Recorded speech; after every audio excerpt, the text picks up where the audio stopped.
1827 kuni 1830 sai alguse Võrumaalt ning levis edasi Tartumaale. Tänapäeval tuntakse seda haigust malaaria nime all. Usuti, et kõige paremini aitab selle vastu hirmutamine ja luuaga peksmine. Ka ahjuminekul olevad hääd tagajärjed. Haldõbi tulevad vaimu näol inimese pääle ja kaduvad siis jälle, kui teda hirmutatakse. Enne pääle tulekut tegevad ta aga häält, nimelt hüüdvat oma ohvri nime. Muu aga ta hüüdu ei kuulvat kui ohver ise. Ingrid! Ingrid!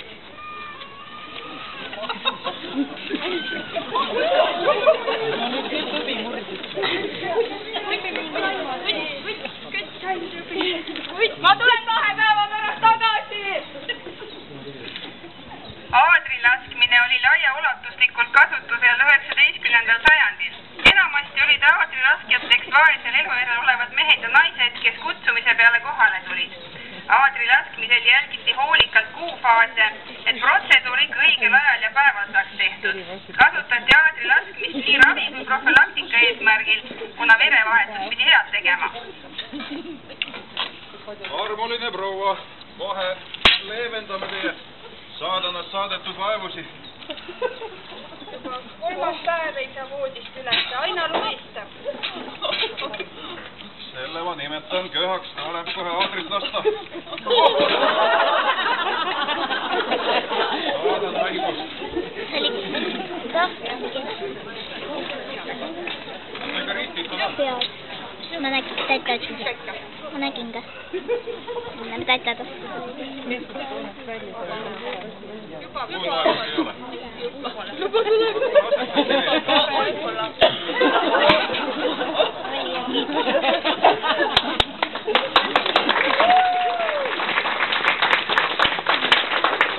Läbi ajastute on inimesi vaevanud ka maast tulevad haigused, niinimetatud maatõbi. Üheks levinumaks oli ka tänapäeval tuntud viinaviga ehk alkoholism, kuid see ikka kiskus maa poole. Oleks gravitatsioon mitmekordseks muutunud, et elujõulised mehed maasigi kiskus. Vapramad neist said veel 4 käpukil kodu poole liikuda, nõrgemad aga kiskus põõsa alla kerra. Selle vastu aidanud maavits. Kasvab teine aia äärtes nagu vitsaraak punased õied otsad. Selle oksaga arstiti maatõmbeid. Juba jälle kisub sind sinna maa poole. Mina, vaene väeti naisterahvas, pean kogu aeg siin üksinda rabama ja sinu tolguseid lapsi kasvatama. Kas sa kurat saad püsti ükskord või ei saa püsti?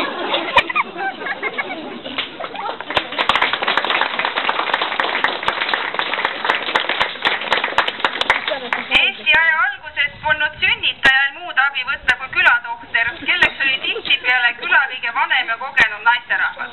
Seesamune naisterahvas aitas ilmal enamuse küla tütar ja poeglastest.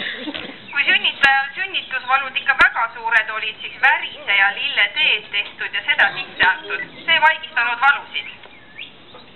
Tule, lase nüüd olla.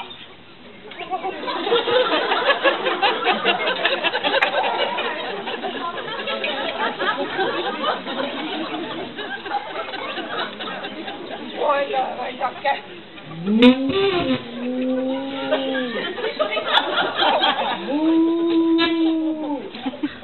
Lähen lüpsa lehma ära.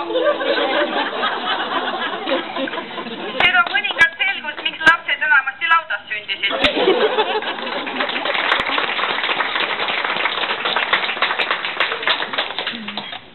Tulnud maamees apteeki ja tahtnud naisele rohtu saada.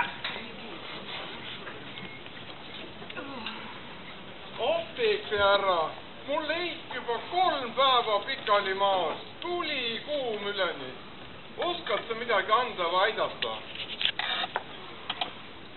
Apteekri härra andnud rohu ja öelnud. Enne sisseandmist raputada kõvasti. Ole sa tänatud, ole sa tänatud.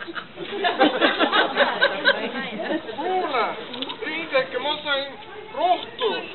Jah, tule, apteekri härra käskis raputada enne kõvasti.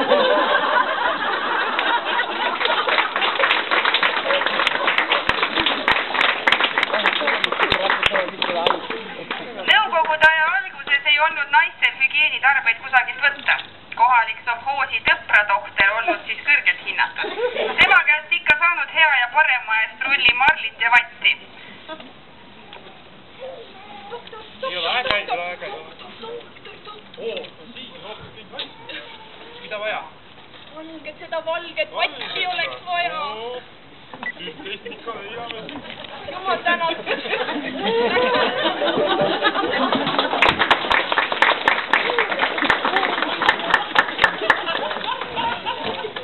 Ainult häda seejuures oli, et vatt kippunud istumise alt kriuksuma. Koos viibimisel tuli tasa hiljupingi peal püsida, muidu kogu kollektiiv sai teada, et sovhoosi tõpratohtriga kaupa tehtud.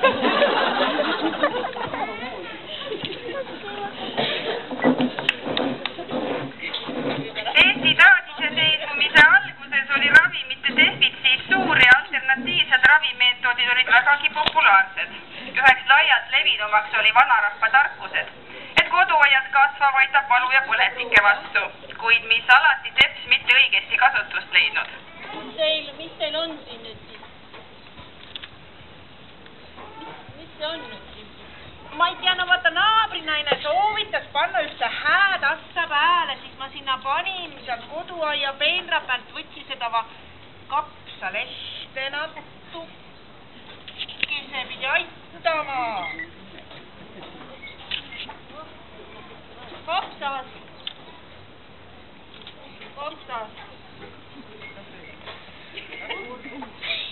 Tibul. Roestud. Ainult äädikas ongi veel puudu, nagu grillpeo ettevalmistus. Ei, äädikaga sai ikka ka seda säärt ennem määritud, ma seda me pääle panen.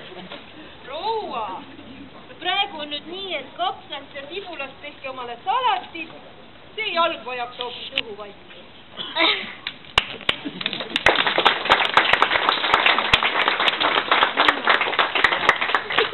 Energiakivid on tänapäeva ühiskonnas tõusnud hinnatuks ravivahenditeks, kes kannab neid sõrmes, kes paneb neid padja alla, kes topib neid mujalegi.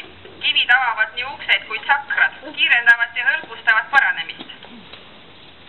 Tere, proua! Tere! Parem kohtusime iga päev nüüd. 2025. Oi, mul läheb nii hästi.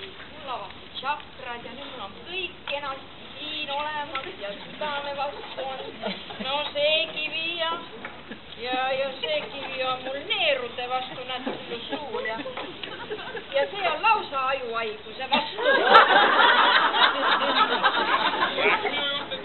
Ka see viimasel ajal rinnad nii valutavad. Rinnad või? No, ma arvan, et kõige parem oleks kasutada neid sinna. Olen, täitsa kindel olen. Aitäh, doktor, loodame, et enam ei kohtu teiega. Loodame.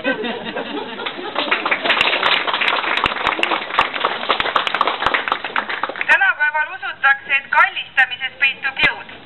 Heaks näiteks selle ravimeetodi juures on Viit Manu, kes on aidanud miljoneid inimesi üle maailma. Ära karda kallistada.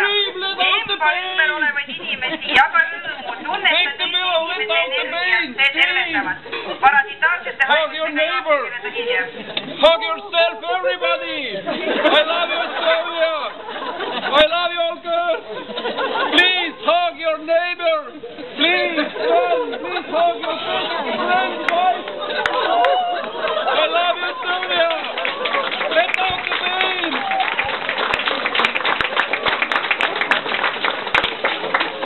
Käigime minevikus, olevikus, mida võiks tuua tulevik.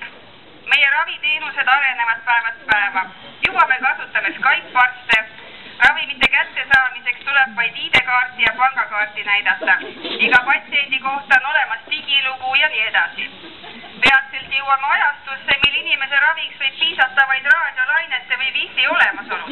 Arste asendavad diagnostikakeskused ja arvutid, mis diagnoosivad inimestele paigaldatud sensorite abil haigused ja teostavad seejärel ravi. Diagnoosimine käivitatud. Doktor, mul hakkas nii halb. 30%, 50%.